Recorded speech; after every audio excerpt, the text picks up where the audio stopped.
The weak one in the cage. The jungle was quiet. Too quiet. Daniel's boots crunched softly over dead leaves. His clothes were torn, his face covered in sweat. The human explorer had crash-landed on this alien planet just 2 days ago. His ship was broken, food was low, and he hadn't seen another living soul until now. In the middle of thick trees, something strange caught his eyes. It was a cage, not a human cage. This was alien. Black metal shaped like twisted bones sat hidden under a large tree with glowing blue vines around it. Inside the cage, curled in a corner, was a small creature. It looked scared. Its skin was gray with glowing stripes. Big eyes stared out from its small face. Its thin arms hugged its knees. It shivered and breathed quickly like it was hurt or cold, maybe both. Daniel stepped closer, slowly. He didn't want to scare it. The creature hissed weakly and backed up, bumping into the bars. Its body was thin, too thin, like it hadn't eaten in days. Daniel crouched down. "Hey, I won't hurt you," he said gently. Of course, it didn't understand English, but his tone was calm. His hands were empty. He reached into his side bag and pulled out a piece of dried meat. Slowly, he placed it near the cage. The creature didn't move. He waited. Minutes passed. Then, slowly, the creature crawled forward. It sniffed the meat, then snatched it and jumped back. It ate like it was starving, chewing fast, eyes darting. Daniel smiled a little. "You poor thing. What did they do to you?" He looked around. The area felt wrong, like someone had left this creature here on purpose. The vines covering the cage looked fresh, not old. Someone had been here recently, and whoever locked this creature up clearly didn't want it found. Daniel checked the cage. It wasn't locked by human tech, but the metal was strong. Alien symbols were carved along the bars. He didn't know what they meant. Still, he couldn't leave the creature. It reminded him of a pet back on Earth, a stray cat he once saved. That cat had followed him everywhere after that. He sighed. "All right, little guy, let's get you out of here." Daniel pulled out a small laser tool from his belt. It wasn't made for cutting thick alien metal, but maybe it could weaken the joints. He worked carefully, eyes moving from the bars to the jungle and back. Snap. One corner gave way. The creature jumped and hissed again. It didn't attack, but it was scared. Daniel whispered, "It's okay, I'm trying to help." He kept working. After a few more minutes, he cut through another joint. The cage door loosened. With a hard pull, Daniel ripped the rest open. The creature stared, then slowly it stepped out. Weak legs trembled. It looked like it might fall. Daniel reached out. "Easy." The creature looked up at him. For a second, its eyes locked with his. Something passed between them. Fear, yes, but also confusion, curiosity. Then, it collapsed. Daniel caught it just in time. Its body was burning hot. He lifted the small creature in his arms. It didn't even fight. "Damn, you're burning up." He carried it to a safe spot beneath a large tree. There, he made a small fire. He laid the creature down gently, gave it water from his flask, and wrapped it with part of his jacket. It shivered and coughed but drank. Daniel stayed close. He didn't sleep. That night, as stars lit the alien sky, he watched the tiny creature breathe. Its chest rose and fell slowly. He had no idea what it was, but something told him. It was important. Teeth, claws, and kindness. The morning came with strange sounds. Daniel opened his eyes quickly. Birds? No, not birds. Alien creatures chirping in the treetops. The fire had burned out. His back ached from sleeping on roots, but the small alien creature was still there, barely awake. It was watching him. Its glowing blue eyes didn't blink. Its breathing was calm now, but its body was still weak. Daniel sat up slowly and offered a water flask. The creature didn't move. Daniel smiled softly. "It's just water, no tricks." He placed the flask near the creature's tiny hands. Then he turned away, pretending not to watch. He rummaged in his bag, looking for some food. That's when it happened. Snap. A sudden pain shot through Daniel's hand. He gasped and pulled back. The creature had bitten him. Its sharp little teeth had left 2 small holes in his skin. Blood dripped. Daniel didn't shout. He didn't hit it. Instead, he stared at the creature. Its face had changed, not with anger, but fear. It expected punishment. But Daniel just took a cloth from his pocket and wiped his hand. "It's okay," he said softly. "You're scared, I get it." The creature blinked, confused. It sat back and looked at its own claws. Then it looked at him. It didn't understand. Why hadn't he attacked? Daniel tossed a small food pack near it. "Eat. You'll need your strength." The creature waited. 10 seconds, then 20. It crawled forward, grabbed the food, and backed away again. But this time, it didn't hiss. It didn't growl. It just stared. That night, something changed. The next few days were quiet. Daniel built a shelter with branches and vines. The creature stayed nearby, never too close, but never far. It watched everything. When Daniel made fire, it stared. When he cooked, it sniffed the air. When he washed in the river, it peeked from behind trees, and slowly, it started coming closer. One day, Daniel found it beside the fire pit, trying to mimic his movements. It held 2 sticks in its tiny hands, rubbing them like he did. Of course, no fire came, but Daniel smiled anyway. "You're trying to learn, huh?" He named it Rex, not because it looked like a dinosaur, but because it had spirit. Day by day, Rex grew stronger. He started standing on 2 legs. His back straightened. His movements became quicker, sharper. Daniel began to teach him how to dig, how to use simple tools, how to hide from predators. But something strange happened. Next, Rex started teaching him too. One evening, as they walked near the river, Rex stopped. His ears twitched. He pointed to a bush. Daniel crouched. From the shadows, a long 6-legged beast crawled silently, its skin like bark, its eyes red. Daniel reached for his knife, but Rex stepped in front of him. With a sudden roar, deep and loud, Rex opened his mouth and bared sharp fangs that hadn't been there a week ago. The beast froze, then turned and ran. Daniel blinked. "What the hell?" Rex looked back at him, not with pride, but as if to say, "I protected you." That night, as Daniel stitched his torn sleeve, he looked at Rex sitting by the fire. The creature was sharpening a bone like a blade. Its claws had grown longer, its muscles were stronger. It wasn't just healing, it was changing, and not randomly. It was evolving. With Daniel. He looked up at the stars above. Somewhere out there, people would call Rex a monster, a weapon, a danger.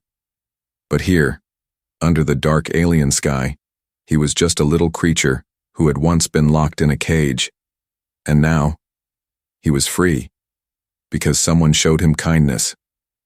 And that kindness had turned into something powerful, something the world wasn't ready for. The princess sees the impossible. Far above the jungle canopy, a ship sliced through the clouds, its wings wide like a bird of prey. Inside, Princess Vela of the Kusi jungle tribe stood tall, her golden armor reflecting the sun. She was no ordinary royal. She was a warrior, a commander, and the last daughter of the Varnkai bloodline. Her mission? Hunt and destroy the creature they had once locked away. They called it a doom seed, a cursed predator born in the jungle's heart. If left to grow, it could end tribes, burn forests, and shatter balance. They had captured it young, weak, harmless, and caged it. But now, the cage was broken. The creature was gone, and a human had been spotted in the area. Vela's sharp blue, eyes narrowed as her scout approached. "My princess," he said with a trembling voice. "We saw it, but it's not alone." "Explain," she demanded. The scout hesitated. "It follows the human, obeys him, like a pet." Vela's hands curled into fists. "Show me." Hours later, from high up in the trees, Princess Vela watched through vine lenses. There below, a strange sight. The human was feeding the doom seed. Worse, he was talking to it. But the strangest part wasn't that. The creature was listening, not snarling, not attacking, listening, obeying. When the human pointed, it moved. When he whistled, it returned. It even sat beside him at the fire like a loyal beast. Her soldiers whispered in fear. "This shouldn't be possible," said one. "The doomseed knows only rage." Vela said nothing. She jumped silently from her perch and landed on a nearby ledge. Her gaze locked on the two below. She wanted to scream, to shout, to end this madness. Instead, she watched. And that was her mistake. The wind shifted. Rex raised his head. He turned slowly, toward the tree line. His nose twitched. His claws twitched, and then he roared. It wasn't a loud roar, it was low, cold, sharp like a knife, but it echoed through the jungle like a warning. Daniel stood up fast. "Rex, what is it?" From the shadows, Vela stepped out. Golden armor, long braid, spear in hand. Her presence sucked the warmth from the air. Daniel took a cautious step back. "Who are you?" Rex growled but didn't attack. Vela's voice was strong. "I am Vela, daughter of the High Hunt. I came for the creature." Daniel raised a hand. "His name is Rex." She laughed coldly. "It has no name. It was made to destroy." "Not anymore," Daniel said calmly. "He changed." "No, you changed nothing. You just delayed his rage." She threw a small stone near Rex. The creature flinched, but didn't move. Daniel stepped in front of him. "I don't know what you people did to him before, but he's with me now. I saved him." Vela's eyes flicked toward Rex, and then it happened. Rex walked forward, slowly, calmly. He stopped beside Daniel. Then, he bowed. Not to Vela, to Daniel. Vela's heart skipped. This was not obedience by force. This was choice. The creature chose the human. Her warriors gasped behind her. One dropped his spear. "This is not natural," she whispered. "No," Daniel said. "It's something better." Vela turned and vanished into the trees, but her thoughts followed her like shadows. She came to kill a monster. Instead, she found a mystery. The training begins. The jungle was no longer silent. Birds flew higher. Trees leaned quietly. Even the predators changed paths when passing near Rex, the creature once caged, now walking free beside the human named Daniel. But Daniel wasn't just surviving anymore. He was training a legend. Every morning began the same way. Daniel stood in a clearing holding a long stick. Rex stood across from him, eyes sharp, tail twitching, muscles coiled like springs. "Again," Daniel said.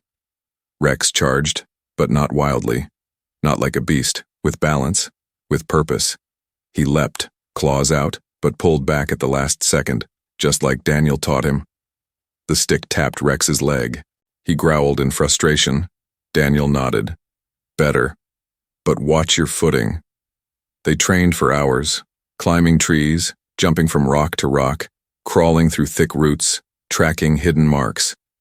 Daniel taught Rex not to rely on brute force, but on instinct, timing, and patience, and Rex learned fast, too fast.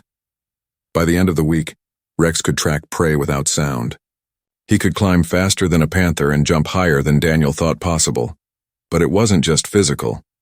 Rex was thinking, planning. He started using tools. He began setting simple traps. He even learned to mimic human gestures. One night, Daniel lit a fire and carved a small wooden animal. It was a gift from Earth, a memory. The next morning, Rex brought a carved rock figure of his own. It was rough, ugly, but clear. It looked like Daniel. But not everyone was happy. High above, in a watchtower of vines and bone, Princess Vela watched. Her warriors whispered, "The doom seed becomes something else." She replied coldly, "No, it becomes dangerous." She ordered scouts to test the creature, quietly, secretly. The test came 2 nights later. Daniel and Rex were gathering fruit near a cliff. That's when a spear flew from the trees, silent and fast. Rex spun and caught it in midair. Then he looked up and vanished into the shadows. Seconds later, a scream echoed. A scout tumbled from the branches, vines wrapped around his throat, eyes wide with shock. He wasn't dead, just trapped. Daniel pulled him free. "Why are you spying on us?" The scout didn't answer, but Rex's growl said enough. Later, Daniel looked at Rex by the fire. "You held back," he said. Rex tilted his head. "You could have killed him." Rex stared at the flames and nodded. That nod, just a simple motion, told Daniel everything. Rex understood power, but he also understood control. Vela received the report in silence. "Did he attack?" she asked.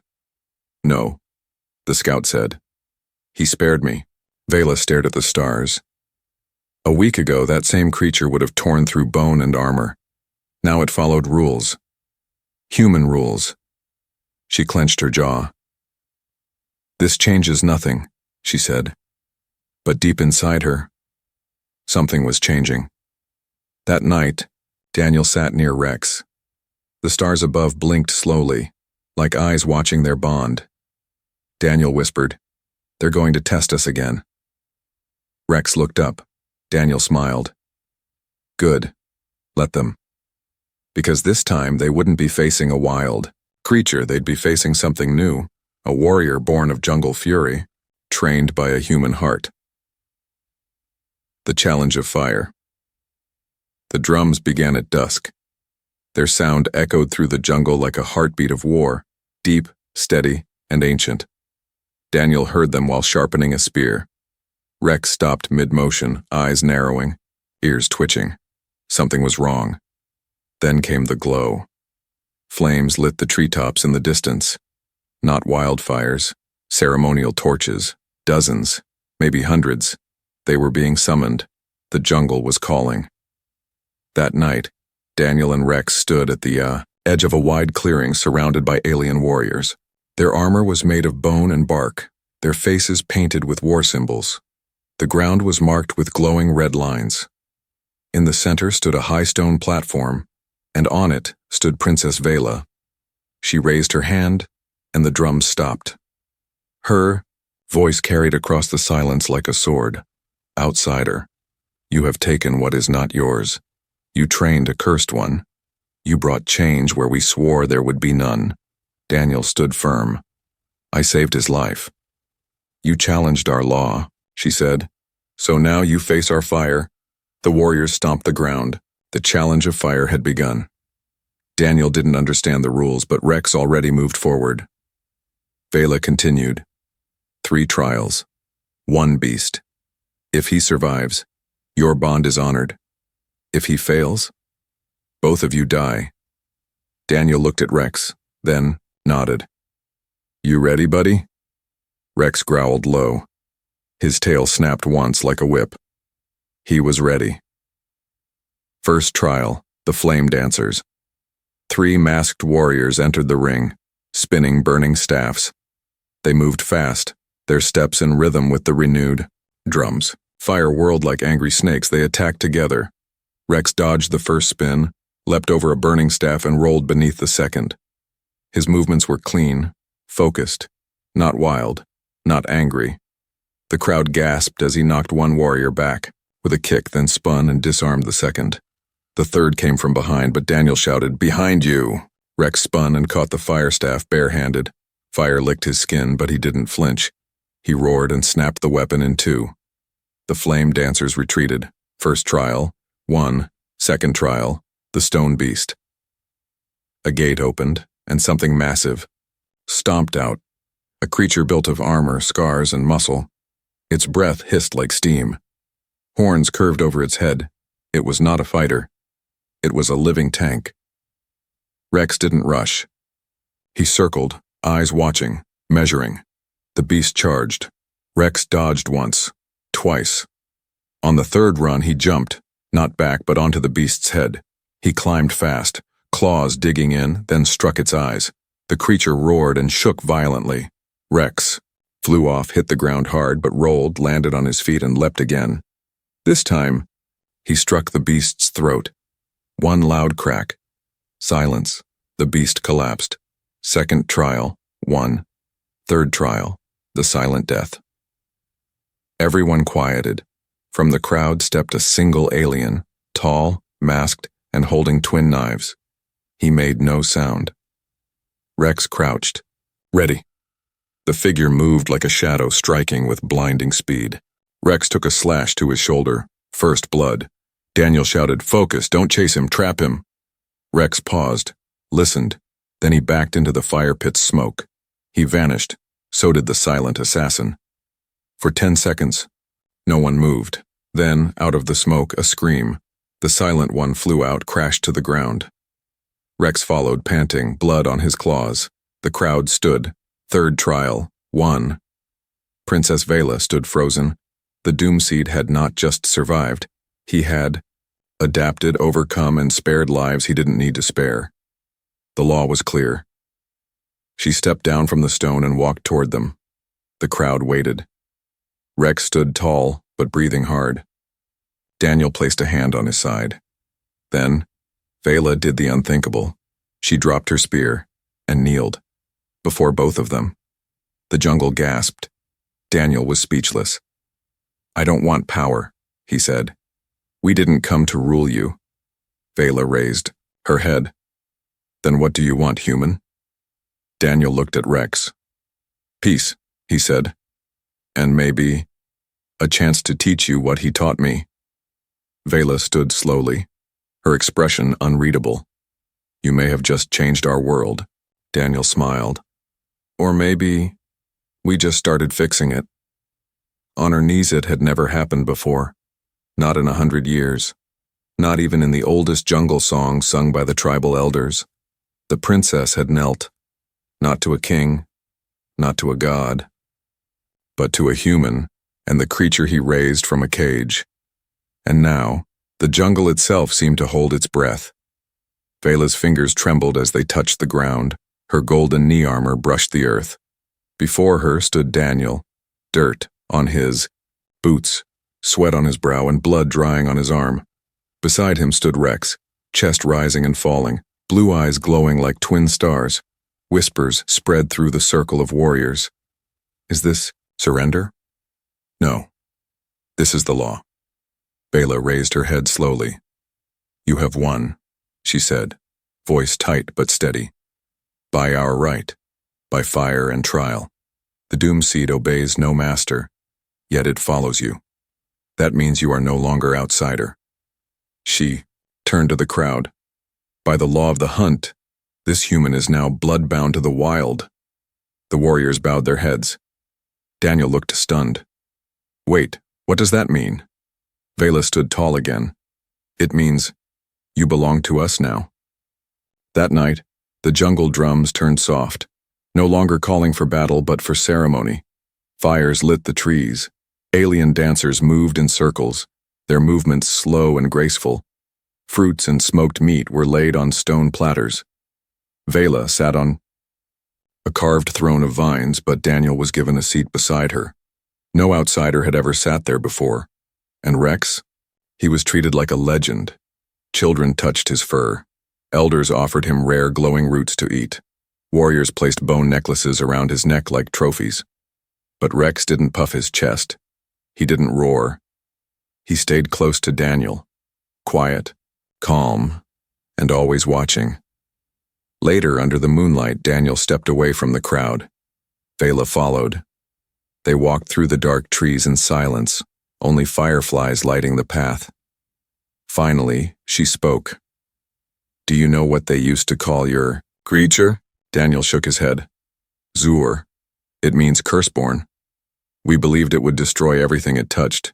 We locked it in a cage before it could grow. But now, she turned to him. He protects. He learns. He listens. He does none of the things we feared. Daniel nodded.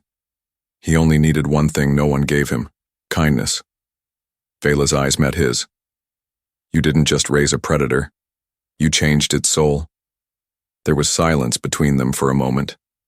Then she stepped closer. You made him strong, she said, stronger than any of us. Now the people look at you when they speak of legends. Daniel shook his head. I didn't come here to lead, but you already do. Suddenly a scout burst through the trees, panting. Princess, he shouted. Vela turned sharply. Speak! The scout dropped to one knee. Another tribe.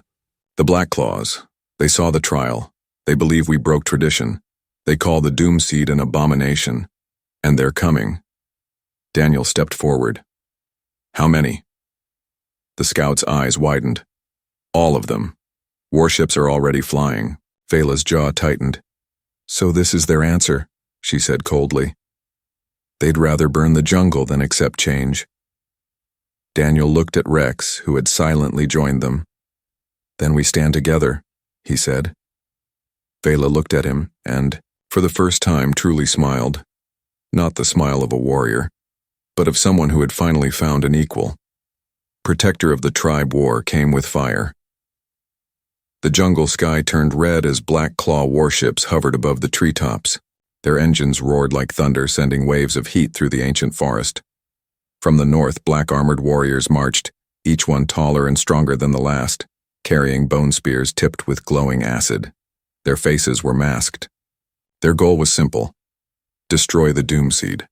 Kill the human. Silence the change. But they didn't expect a welcome. They didn't expect Rex. He stood at the edge of the great hollow clearing, the same place where the challenge of fire had taken place. Now it was a battlefield. Daniel stood beside him holding a blade carved from ship metal and bone. Vela, armored in gold and green, stood on his other side, spear in hand, her long braid tied high like a flag. Around them, the entire jungle, tribe waited in silence.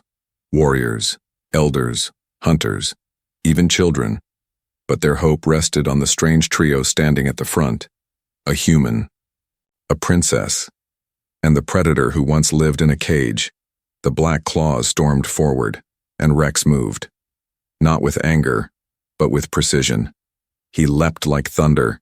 His claws tore through their front line with blinding speed, not killing, disarming. Not slaughtering, disabling. He fought with purpose. Every movement was trained, human taught. Every attack was smart. Daniel moved through the fight like a shadow, striking weak points, guiding warriors, blocking arrows. He didn't lead by shouting, he led by example. Vela's spear danced with fury. She fought for her tribe, but also for something more, for a future that was never supposed to exist. Then came the champion of the Black Claws, a beast of a creature. Over 9 feet tall, twin swords in hand. He crashed through trees like paper and roared as he stepped into the center. I want the Doom Seed, he bellowed, and the coward human who thinks he tamed it. Daniel was ready to move, but Rex placed a clawed hand on his chest and stepped forward. Alone. The two circled each other, hunter and monster. The champion laughed. You were bred to obey. Now you die like a pet. Rex said nothing. He just moved fast, furious, fluid. The ground shook as they clashed, blades against claws, roars against silence. And then, Rex caught one of the swords mid-swing, snapped it in half. With one clean move, he pinned the champion, lifted him, and threw him at the feet of the stunned Black Claw warriors. Then Rex turned his glowing eyes. To them, he didn't need words. The message was clear. This is your only warning. The Black Claws didn't fight again. They ran through the trees, back to their ships, back to the skies. The jungle roared in victory. Later, when the fires cooled and the stars returned, the tribe gathered again, but not for war, for bonding, for choice. Vela stood before the people. Daniel stood beside her, And Rex, taller now, stronger, his body a fusion of wild instinct and human discipline, stood behind them, both like a guardian. Vela raised her voice. Today, we don't just thank our protectors, we accept them. She looked at Daniel. You came from the stars. You found a broken creature. You gave it love, not fear. You taught it strength, not rage. You made it something better. She smiled. And you made us better too. The tribe roared in agreement. Daniel looked at Rex. And for the first time the creature spoke a single word. A word it had heard again and again. A word it now understood. Friend. And in the heart of the jungle, once feared by all, a human, a beast and a warrior princess stood together, not as rulers, not as enemies, but as family.